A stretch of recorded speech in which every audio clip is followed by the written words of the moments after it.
अभी हम बहुत अच्छा गीत सुन रहे थे। तू प्यार का सागर है, तेरे बूंद के प्यासे हम। सचमुच हमारा पिता परमात्मा प्यार का सागर, शांति का सागर, सुख का सागर है। और सागर की थोड़ी सी भी अगर क्वालिटी हमारे अंदर आ जाए तो हम भी उसके समान बन जाते हैं। तो आज की बाबा की जो मुरली है उसमें बाबा ने बहुत सारी धारणाओं की बातें सुनाई हैं। तो सुनते हैं बाबा के महावाक्य। आज 18/8/2021 के बाप दादा के महावाक्य हैं। बाबा बोले, मीठे बच्चे, पर चिंतन छोड़ अपना कल्याण करो। तुम सोने जैसा बनकर औरों को रास्ता बताओ। प्रश्न बाबा ने पूछा, अशरीरी बनने का अभ्यास जो सदा करते रहते, उनकी मुख्य निशानी सुनाओ। उत्तर, वे हठ से अपनी कर्मेंद्रियों को वश नहीं करते, लेकिन उनकी कर्मेंद्रियां स्वतः शीतल हो जाती हैं।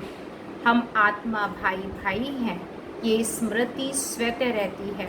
देह अभिमान छूटता जाता है, नाम रूप का नशा खत्म हो जाता है, दूसरों की याद नहीं आती है। गीत, तू प्यार का सागर है, तेरी एक बूंद के प्यासे हम। ओम शांति। ये कोई सिर्फ प्यार का सागर नहीं है, ये ज्ञान का सागर भी है। ज्ञान और अज्ञान, ज्ञान को दिन, अज्ञान को रात कहा जाता है। ज्ञान अक्षर ही अच्छा है, अज्ञान अक्षर बुरा है। आधा कल्प है ज्ञान की प्रारब्ध और आधा कल्प है ज्ञान की अज्ञानता की प्रारब्ध। अज्ञान की प्रारब्ध है दुख, ज्ञान की प्रारब्ध है सुख। ये तो बहुत सहज समझने की बातें हैं। दिन है ज्ञान का और रात है अज्ञान का। ये भी किसको पता नहीं है, ज्ञान किसको कहा जाता है और अज्ञान किसको कहा जाता है। ये बेहद की बातें हैं। तुम सबको समझाते हो ज्ञान क्या है, भक्ति क्या है। ज्ञान से तुम पूज्य बन रहे हो। जब पूज्य बन जाते हो तो पूजा की सामग्री को जान जाते हो। जो भी मंदिर आदि हैं, तुम जानते हो कि ये सब यादगार हैं। उनकी जीवन कहानी क्या है वो भी तुम बच्चे जानते हो। जो पूजा करने जाते हैं वह तो खुद ही नहीं जानते। पूजा को भक्ति कहा जाता है। भगवान को भक्तों से मिलना है भक्ति का फल देने के लिए। सो भगवान ही आकर पुजारी से पूज्य बनाते हैं। पूज्य सतयुग में, पुजारी कलयुग में होते हैं। तुम बच्चे जानते हो आज क्या है और कल क्या होना है। विनाश तो जरूर होने का है, कोई भी समय हो सकता है। तैयारियां हो रही हैं, गाया हुआ भी है, अनेक कुदरती आपदाएं होती हैं। यह तो लिख देना चाहिए, ग्रह युद्ध और कुदरती आपदाएं, उनको कोई ईश्वरीय आपदाएं नहीं कहेंगे। यह तो ड्रामा की नूंद है जिसमें नेचुरल कैलेमिटीज सब आने वाली हैं। विनाश में भी मदद करेंगे। मूसलाधार बरसात पड़ेगी, भूखों मरेंगे, अर्थक्वेक आदि सब आने की हैं। इनके द्वारा ही विनाश होने का है। बच्चे जानते हैं कि यह तो जरूर होने का है, नहीं तो सतयुग में इतने थोड़े मनुष्य कैसे होंगे। जरूर इकट्ठा विनाश होगा। बच्चे अच्छी रीति जानते हैं ये सब कपड़े धोए जाएंगे। ये बेहद की बड़ी मशीनरी है। गाया जाता है, मूत पलीती कपड़ धोए। इन कपड़ों की बात नहीं है, ये है शरीर की बात। आत्माओं को योग बल से धोना है। इस समय 5 तत्व तमो प्रधान हैं, तो शरीर भी ऐसे ही बनते हैं। पतित पावन बाप आकर पावन बनाते हैं और सब खलास हो जाते हैं। तुम जानते हो पावन कैसे बनते हैं, रास्ता बहुत सहज बताते हैं। मनुष्य तो कुछ भी समझते नहीं। जहाँ जहाँ भक्ति यज्ञ आदि होते हैं, वहाँ जाकर समझाना चाहिए कि जिनकी तुम भक्ति करते हो उनकी बायोग्राफी जानने से ही तुम देवता बन सकते हो। उन्होंने जीवन मुक्ति कैसे पाई सो तो समझो, तो तुम भी जीवन मुक्ति पा सकते हो। मंदिरों में बैठ जीवन कहानी समझाने से अच्छी रीति समझेंगे। तुम भी बाप से अभी जीवन कहानी सुनते हो। तुम बच्चों को कितनी समझ मिलती है। परमपिता परमात्मा की जीवन कहानी कोई भी नहीं जानते। सर्वव्यापी कहने से जीवन कहानी थोड़ी ही हो सकती है। तुम बच्चे अभी परमपिता परमात्मा की जीवन कहानी को जानते हो, यानी आदि मध्य अंत को जानते हो। इस समय को आदि कहेंगे, जबकि बाप आकर पतितों को पावन बनाते हैं। फिर मध्य में भक्ति का पाठ चलता है। बाबा कहते हैं, इस समय मैं आकर स्थापना करता और कराता हूँ, करन करावन हार हूँ। प्रेरणा को करना नहीं कहेंगे। बाबा आकर इनकी कर्मेंद्रियों के द्वारा करते हैं। इसमें प्रेरणा की कोई बात ही नहीं। करन करावन हार तो जरूर सम्मुख हो कराएंगे ना। प्रेरणा से कुछ भी नहीं हो सकता। आत्मा बिगर शरीर कुछ भी कर नहीं सकती। बहुत कहते हैं ईश्वर ही प्रेरणा से सब कुछ करता है। बाबा आप प्रेरणा करो, हमारे पति की बुद्धि ठीक हो जाए। बाप कहते हैं प्रेरणा की तो इसमें कोई बात ही नहीं। फिर शिव जयंती क्यों मनाई जाती है? प्रेरणा से काम हो तो फिर आवे ही क्यों? एक तो ईश्वर क्या चीज है ये नहीं जानते, सिर्फ कह देते हैं ईश्वर की प्रेरणा से सब कुछ होता है। निराकार प्रेरणा से कैसे करेंगे? वह तो करन करावन हार है। आकर के रास्ता बताते हैं, कर्मेंद्रियों से मुरली चलाते हैं। जब तक कर्मेंद्रियों का आधार ना लें तब तक मुरली कैसे चलाएं? ज्ञान का सागर है तो सुनाने के लिए मुख तो चाहिए ना। अब तुम बच्चों की सारी दुनिया के आदि मध्य अंत का पता पड़ा है। तुम्हें पूरी नॉलेज मिली है। समझते हैं ज्ञान बिगर गति नहीं। ज्ञान कौन दे?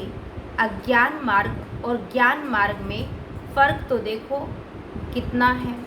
विज्ञान भी कहते हैं ज्ञान है अंधियारा, बाकी ज्ञान और विज्ञान को हम मुक्ति जीवन मुक्ति नहीं कह सकते। तुमको अब पावन बनने का ज्ञान मिलता है। तुम सुदर्शन चक्रधारी बनते हो। कोई सुनेंगे तो वंडर खाएंगे, कहेंगे आत्मा ज्ञान लेती है तो आत्मा जरूर संस्कार भी ले जाएगी ना। मनुष्य से देवता बनते हो तो ज्ञान भी होना चाहिए, परंतु बाप समझाते हैं ये पुरुषार्थ है प्रारब्ध के लिए। प्रारब्ध मिल गई फिर ज्ञान की क्या दरकार है? सतयुग है ही तुम बच्चों के लिए प्रारब्ध। ये बातें सुनने से ही वंडर खाएंगे। ये ज्ञान परंपरा क्यों नहीं चलता? बाप कहते हैं ये प्राय लोप हो जाता है। दिन हो गया तो फिर अज्ञान तो है नहीं, तो ज्ञान की दरकार रहे। यह भी समझने की बातें हैं। फट से कोई समझ नहीं सकते हैं। शिव बाबा भारत में ही आते हैं, बच्चों के लिए सौगात ले आते हैं, भक्ति का फल देने के लिए। भक्ति के बाद है सदगति, ये विनाश भी होना जरूर है। आसार सारे खड़े हैं, तुम सुनते रहेंगे। चिंगारी लगती है तो 1-2 घंटे में सारा मकान जलकर भस्म हो जाता है। ये कोई नई बात नहीं है। विनाश तो होना जरूर है। सतयुग में होते ही हैं थोड़े मनुष्य श्रेष्ठाचारी, तो श्रेष्ठाचारी बनने में कितनी मेहनत लगती है। माया नाक से पकड़कर एकदम पकड़ लेती है। ऐसे गिरने वालों को फिर चोट बहुत लगती है, टाइम लग जाता है। बड़े ते बड़ी चोट है काम विकार की चोट। इसलिए कहा जाता है काम महाशत्रु है। यही पतित बनाते हैं। झगड़ा होता ही है काम विकार पर। विकार के लिए नहीं कहेंगे, विकार के लिए नहीं कहें, छोड़ने के लिए तो ज़रूर कहेंगे इससे तो बर्तन साफ करें वो अच्छा है। विकार के लिए नहीं छोड़ेंगे तो ज़रूर कहेंगे इससे तो बर्तन साफ करें अच्छा है। झाड़ू पोछा लगाएंगी परंतु पवित्र रहेंगी। इसमें हिम्मत बहुत चाहिए। जब कोई बाप की शरण में आते हैं तो फिर माया भी लड़ना शुरू करती है। 5 विकारों की बीमारी और ही अधिक उथल खाती है। पहले तो पक्का निश्चय होना चाहिए जीते जी मरे हुए हैं, यहाँ से लंगर उठा हुआ है। कलयुगी विकारी दुनिया से किनारा तुमने छोड़ दिया है। अब हम यात्रा पर जा रहे हैं। हम अशरीरी हो अपने घर जाते हैं। आत्मा को ये ज्ञान है कि हम एक शरीर छोड़ दूसरे में चले जाएंगे। हम गृहस्थ व्यवहार में रहते कमल फूल समान पवित्र बन यात्रा पर रहते हैं। बुद्धि में याद रहे कि यह तो कब्रिस्तान है। हम फिर सुख धाम में जाएंगे। हमको बाबा वर्षा देने की युक्ति बता रहे हैं। पावन बनने के लिए हम योग में रहते हैं। याद से ही वे कर्म विनाश होंगे, तब ही आत्मा शरीर छोड़ेगी। यात्रा कितनी वंडरफुल है।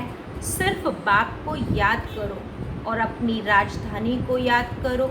इतनी सहज बात भी याद नहीं पड़ती है।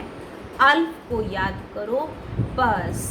परंतु माया वह भी याद करने नहीं देती। मेहनत लगती है। आत्मा को ज्ञान मिला है, हमारा बाबा आया हुआ है।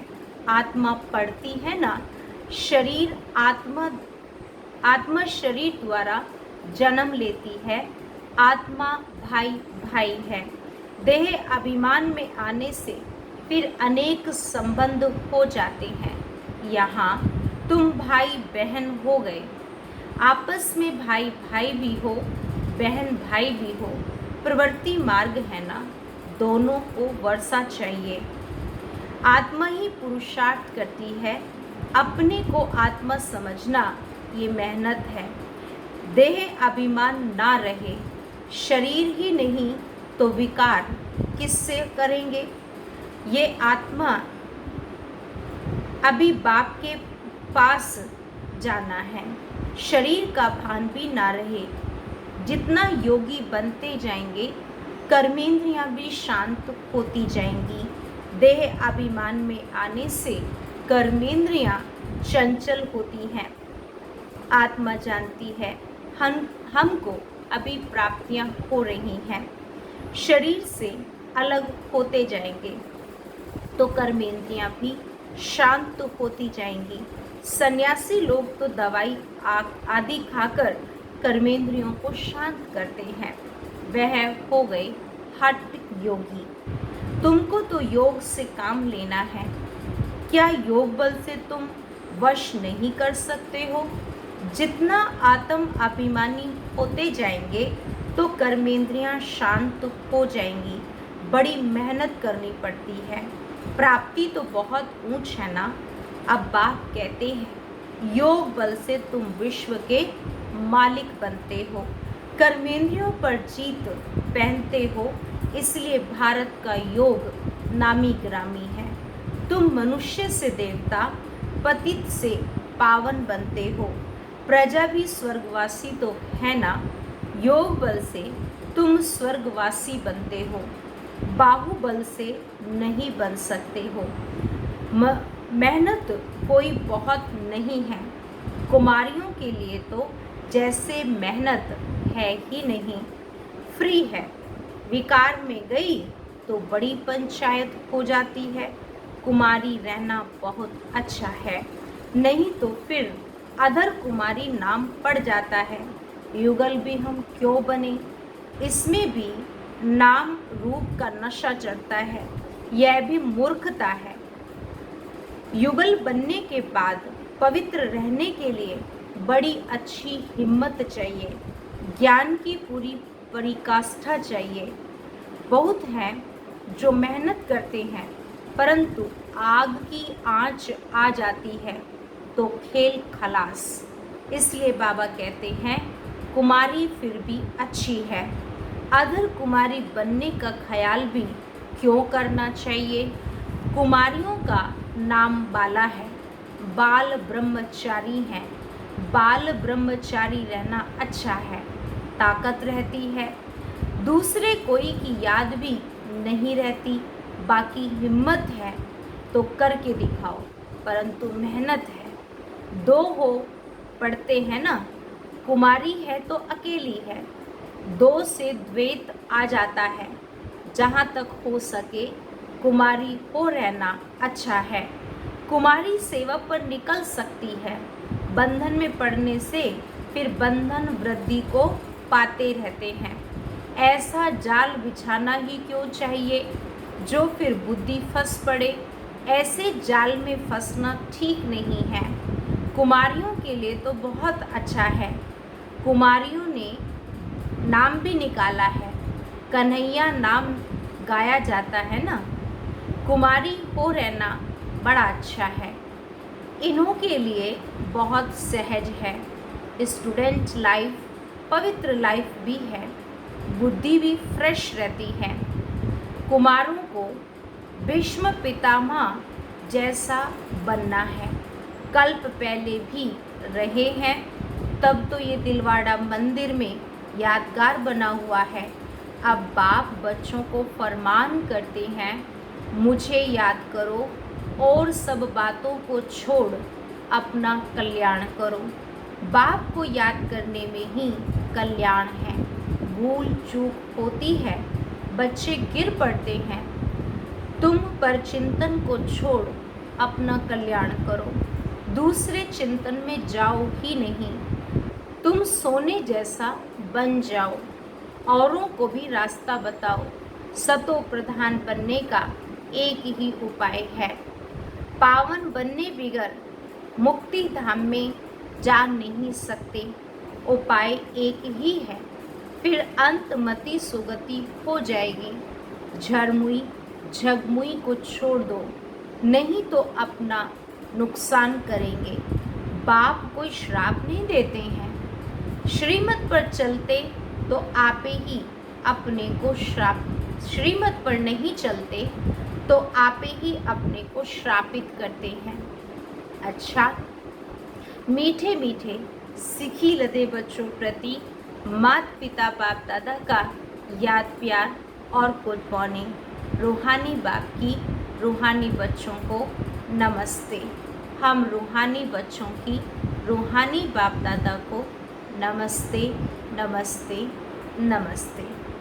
अब है धारणा के लिए मुख्य सार। निश्चय बुद्धि बन जीते जी इस पुरानी दुनिया से अपना लंगर उठा लेना है। बाप के हर फरमान को पालन कर अपना कल्याण करना है। सेकंड पॉइंट, दूसरों का चिंतन छोड़ अपनी बुद्धि को स्वच्छ सोने का बनाना है। झरमुई झगमुई में अपना समय नष्ट नहीं करना है। योग बल से अपनी कर्मेंद्रियों को शांत और शीतल बनाना है। आज का वरदान, मेहमानपन की वृत्ति द्वारा प्रवृत्ति को श्रेष्ठ, स्टेज को ऊंचा बनाने वाले सदा उपराम भव। मेहमानपन की वृत्ति द्वारा प्रवृत्ति को श्रेष्ठ, स्टेज को ऊंचा बनाने वाले सदा उपराम भव। जो स्वयं को मेहमान समझकर चलते हैं, वे अपने देह रूपी मकान में भी निर्मोही हो जाते हैं। मेहमान का अपना कुछ भी नहीं होता। कार्य में सब वस्तुएं लगाएंगे लेकिन अपनेपन का भाव नहीं होगा। वे सब साधनों को अपनाते हुए भी जितना न्यारे उतना बाप के प्यारे रहते हैं। देह के संबंध और वैभवों से सहज उपराम हो जाते हैं। जितना मेहमानपन की वृत्ति रहती उतनी प्रवृत्ति श्रेष्ठ और सहज ऊंची रहती है। स्लोगन: अपने स्वभाव को निर्मल बना दो तो हर कदम में सफलता समाई हुई है। अपने स्वभाव को निर्मल बना दो तो हर कदम में सफलता समाई हुई है। अच्छा, ओम शांति, ओम शांति।